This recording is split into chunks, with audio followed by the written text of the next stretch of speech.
everybody, Pete Sands. Rob Taylor. We are out here for another episode of Dissecting the Ridge with Rob Taylor. And Rob, do you have a good Christmas? Merry Christmas, everybody. Happy New Year.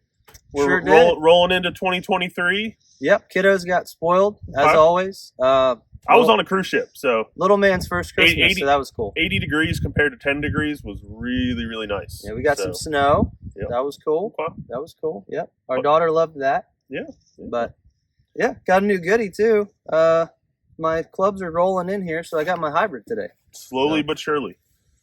But, I'm hitting it off this tee. Yeah, we're here on hole number 8, which is a tight little par 4. This is a deceiving par 4, as I like to call it, because it looks like it's straight away. You can just whale driver, but you actually can't because and we'll show it when we get up there. But it actually kind of doglegs a little bit to the left, and there's OB straight ahead. So you definitely want to make sure, similar to 7, 5. I mean, pretty much this stretch that we talked about before, that the key is getting it off the tee, key is getting off the play. So he's got hybrid.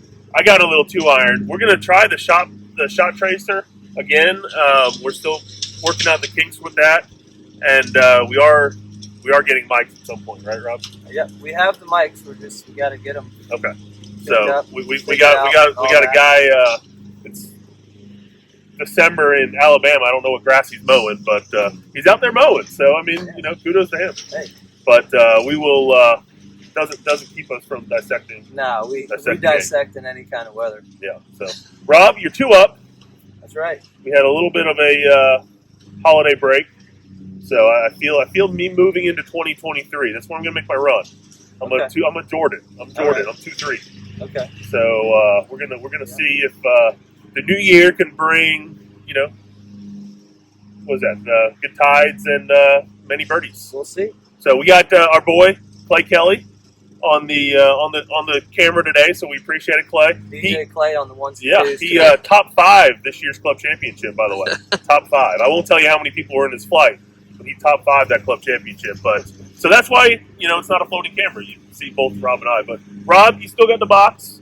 Swing away, buddy, and we are gonna take a cut this so we can put it back on the shot tracer, and stay tuned. We'll see.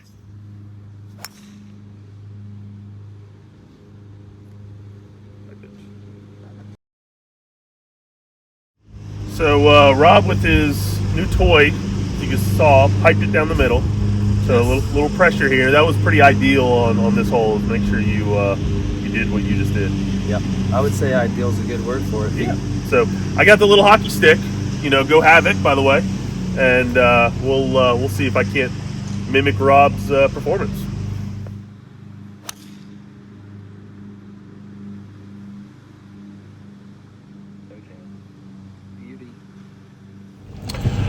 All right, Rob, I towed mine a little bit, but you know what? It did its job. I got a little bit longer out on this hole than I would want, but I'm not left, I'm not right, and I'm not OB.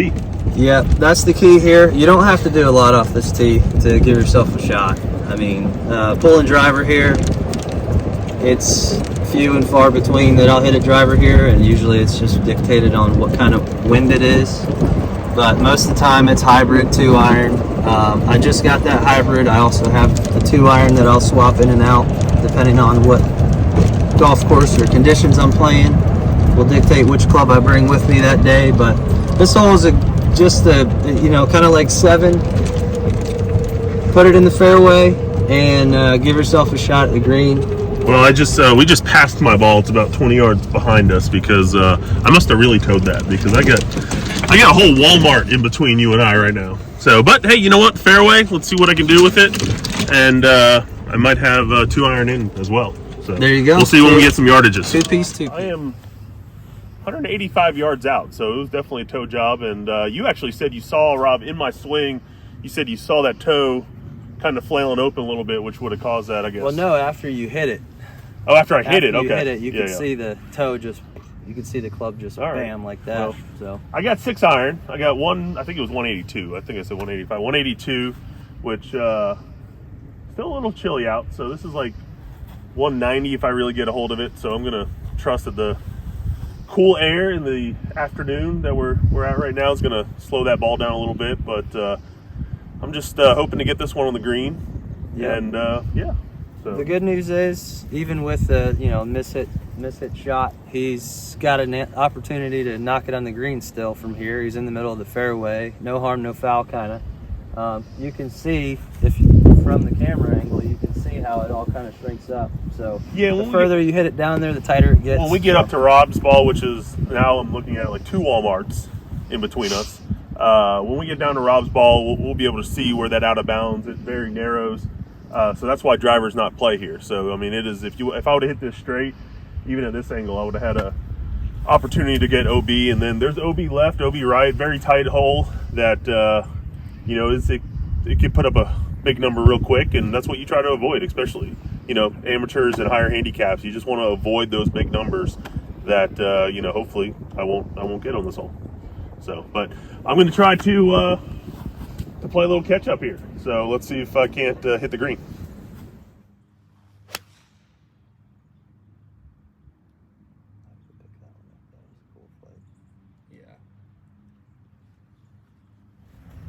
All right, so I hit one. The shot tracer had it going at the green, which it was until it tailed to the left. So I think the clouds probably caused it not to pick up that little tail to the left. So I got a little chip and a putt. Rob's 142. 142. 142. What was Pete's yardage? 182. Okay, so 182 minus 142 is a Walmart and a half. That's what it is. Official math. But yeah, I mean, you could probably see a little bit. We got out of bounds right, out of bounds left, and then it kind of really narrows up here, right at the neck, right before the green. So, I mean, that was pretty perfect of a club selection for you to take that hybrid. I mean, what you hit that. That's my goal on this hole. Is this is kind of the widest part of the fairway for me, and if I'm getting super aggressive. Also, right now it's pretty wet up there, another 30 yards, so I don't really want to hit it up there anyway. But this is a good number for me. I'm going to have a wedge, maybe 9-iron today. It's about the same yardage I actually played earlier in the dog fight. Played terribly, but I birdied this hole, so gonna see if I can birdie it for I did not play. Today. I actually have to work, where that's a big difference, right? Costs to be the boss. Yeah, amateur, professional. That's what it is. But I mean, Rob and I were actually just talking, and we're going to evolve this dissecting the ridge as we go, because I mean, that's kind of how this is working. And a lot of times we'll sit there and be like, oh, hey, we're taking 2-iron. We're taking, hey, he's taking 5-iron off the tee. Right. We actually probably should start looking at yardages. Yeah, that's what we talked about. Is we say these clubs when we're playing, and it's me and Pete, but it's more about the number. This hole I'm trying to hit some 240 yards, 250 yards ish, to get me to the number that I want into the green. Now, if your 240 club is all you got from a driver, or you can't hit it that far, well, obviously from the up tees it's going to be a little shorter. So if we're saying 2-iron but it's a driver for you, that's perfectly okay. Just find that spot where you have the most room to hit it. Yeah, I mean, that's the other thing. We're playing what we would call the tips, or the black tees here at Cherokee Ridge, but that's, I mean, most amateurs are playing either the whites, the blues if you're right, kind of single digit, and then maybe even up to the gold to the reds. So like something that we're hitting might not be ideal for you, that if you're watching this, but like I said, find that number, find that you're managing the golf course rather than just taking and hitting it like you would on a driving range. And I think that's kind of what we're trying to do with these videos, is to get you to realize that yes, this Cherokee Ridge is a difficult golf course. It's very tight. It could be a hard golf course, but if you're actually playing it probably the way it was probably intended to be played, then you know what, you can score well. You can shave some strokes off your game just by managing the course, rather than just being Bryson and trying to hit driver as far as you can. Now, something that a lot of professional golfers do, and something I did a lot of when I was playing a bunch of tournaments 10 years ago now, crazy, is I look at holes from the green back. When you turn around and look at a hole from the green and you see what you already passed, you'll find that you kind of get a realization like, okay, that's not as bad as I thought it was when I was looking at it from the tee box. So if you look at this green from back there and you look back this way towards the fairway, you can see, because you're hitting kind of through a chute off the tee, so you don't see how much room you actually have down there. So in playing a practice round, or if you're a member out here, or you play out here a lot, take a look backwards every once in a while and kind of see the hole you just played and get a better idea of where are your big landing areas at, where are your trouble spots, where do you have the ability to maybe not hit your best shot but still put it somewhere that's in play. It's crucially important, and like I said, the guys on tour, they do that all the time. They're always looking at the course from the green back to the tee, and that helps with your game plan. You see it from both sides, from both directions, and it helps you visualize what's going on. And it also helps you get a number that you're comfortable with.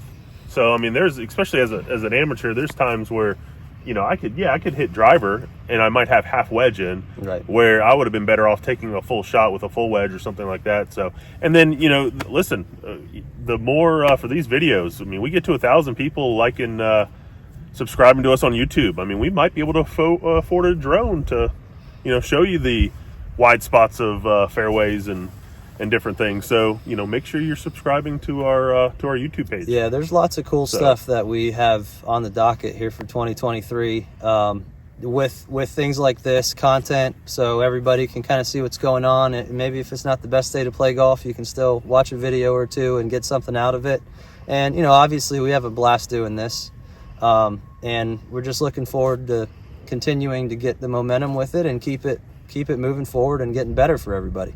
Well, you got 142, Rob, so that is you said 9-iron today? It's going to be a 9-iron today. All right, 9-iron today. Let's see. I'm just left. I think I see my ball over top of the bunker. So there's bunker kind of guarding this green left, so you want to make sure you avoid that. But Rob's loosened up from his dogfight this morning, so I'm sure he's going to put the pressure on me once again. But we'll see if he can't find the putting surface. I can.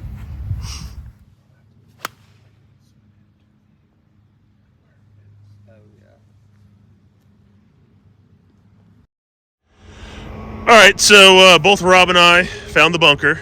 Rob is away. You hit it farther. Good job. But this is good because we haven't had to hit bunker shots, and we get to hit 2 of them. So we are hitting out of a frozen bunker because we did have about, I don't know, 6 inches of snow in the last week. So it melted fast, but ground's still hard. So Rob, what's the play here? Yeah, so a couple of keys out of a bunker. It's if you break it down and you have somebody explain it to you, it's really simple to hit bunker shots. People overcomplicate it. This bunker actually is pretty good. Like Pete said, the ground's a little hard. There's probably not a whole bunch of sand in there, so I use a low bounce, and I'm going to use a low bounce of my 60-degree wedge. What do you mean by low bounce? Low bounce is this the bottom part of the sole of the golf club right there. The more bulge that it has in the bottom, the more that this interacts with the ground, then it actually helps so you don't dig the leading edge of the wedge into the ground. So if you picture it this way, and then the more bounce it has, the more it will interact and keep that face going through the ball properly instead of digging into the turf. So bunker shots, hard pan lies, good players, they want low bounce because they need more ball contact and they don't want all the turf interaction because they're using, you know, good touch and hands. But higher handicap players, people that have more trouble out of bunkers, out of hard pan lies, you want more bounce because it's going to help you, keep you from digging that club in the ground. So I'm going 60-degree here, wedge here. Not really necessary. I could be a little more conservative, hit my 56-degree wedge and just fly it shorter and kind of roll it out there. But that's not what we're about here. I'm going to fly this puppy to the hole and spin it. So you're looking to make? Yeah, I'm trying to make it. All right, I'm looking not to chunk mine. So big difference. But go ahead, swing away. All right, let's do it.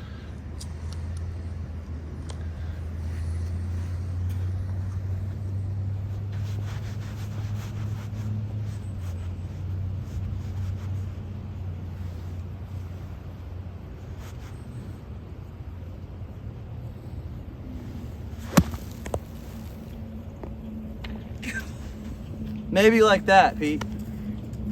So, yeah, Rob just made it. So I mean, you get to see what to do and then what not to do. But I have 58. I think he hit 60. I am not going to try to fly it to the hole because I think mine's going to release out a little bit.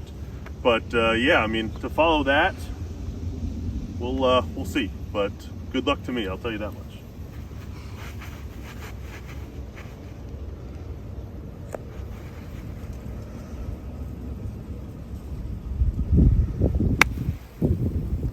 Quick zoom.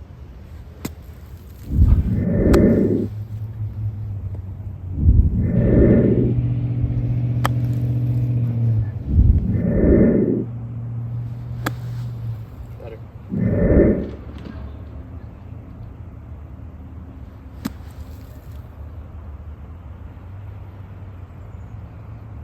Great shot. You saw there was, you know what? I lost the hole, and you get frustrated when you lose the hole. So that was a montage of bunker shots that I just performed.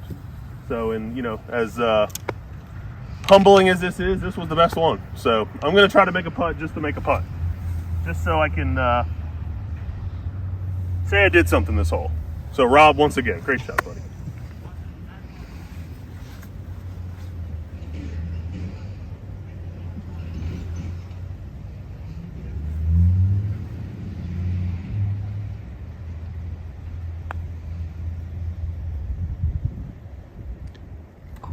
There you go.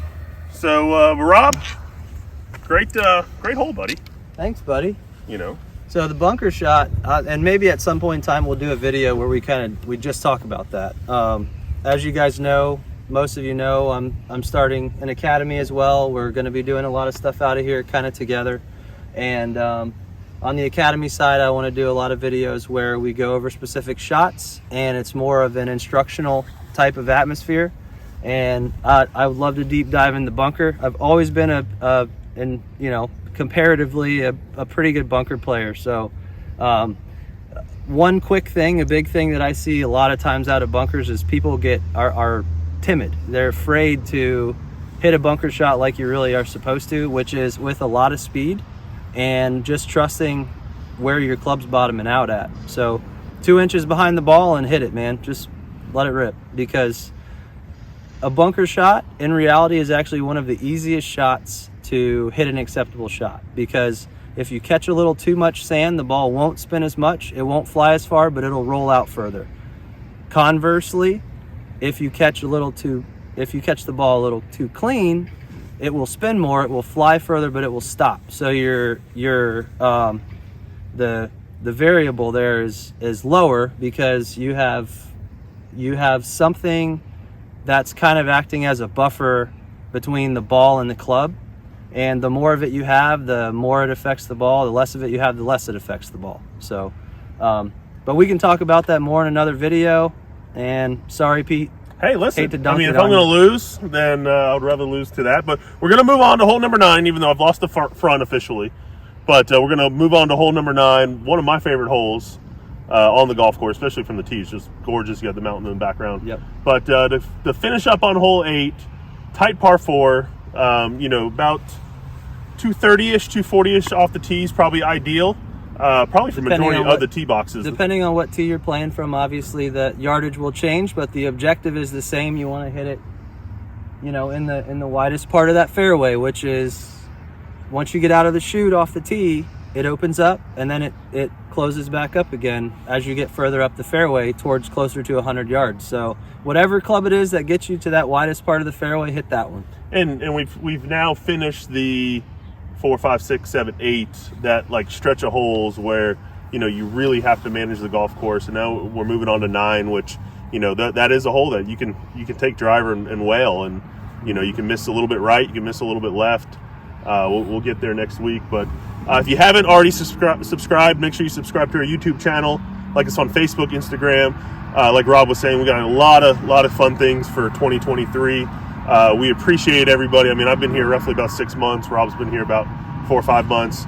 And so we appreciate everybody already jumping on board for what we're trying to do out here for Cherokee Ridge. But the